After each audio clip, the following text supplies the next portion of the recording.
Also, just by reading church history, it has sharpened my thinking. It has shaped my vocabulary.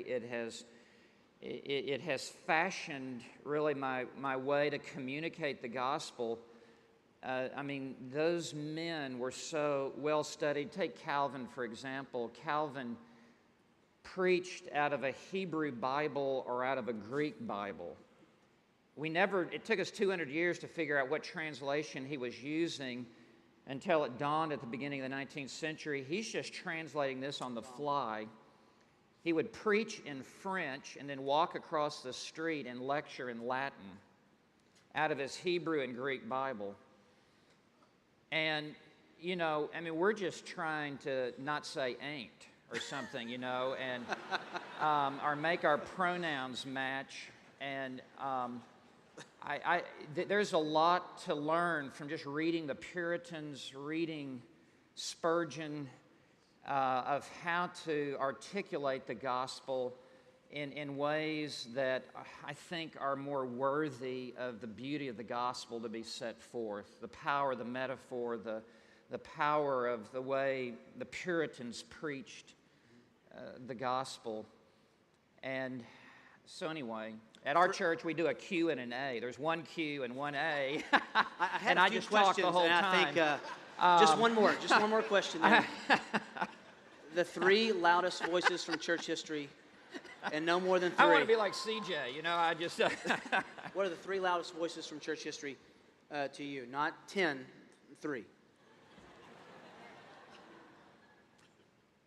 For me, number one, a month ago, I was preaching in Boston, and I took about 100 pastors to where George Whitefield is buried, under the pulpit of a church in Newburyport, Massachusetts, a church that was birthed out of the flames of the Great Awakening.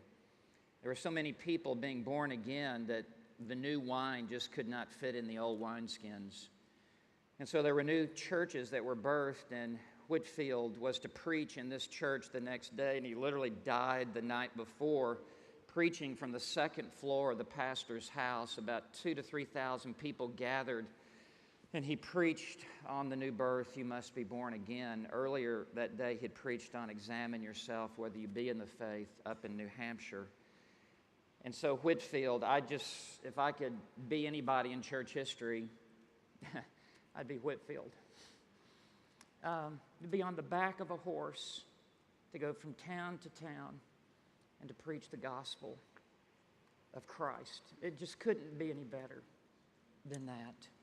To go to Philadelphia, to go to New York, to go to Boston, to go to the town square and to say, I've come here today to talk to you about your soul.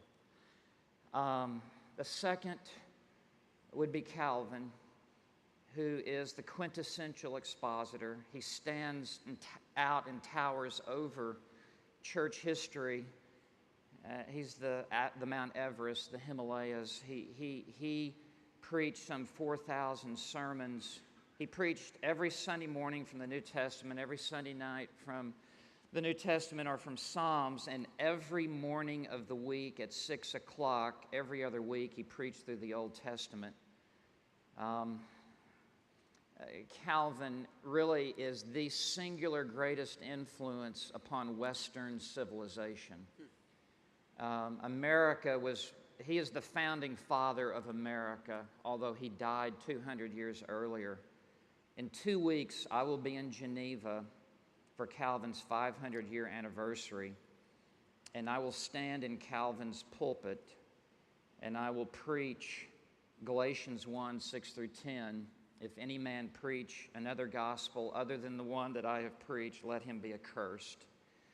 And what a privilege to preach the purity of the gospel of Christ in Calvin's own pulpit. The third would have to be CJ's historical hero, Spurgeon. He's the boss. He's the boss man. The greatest preacher of the English language. What can you say?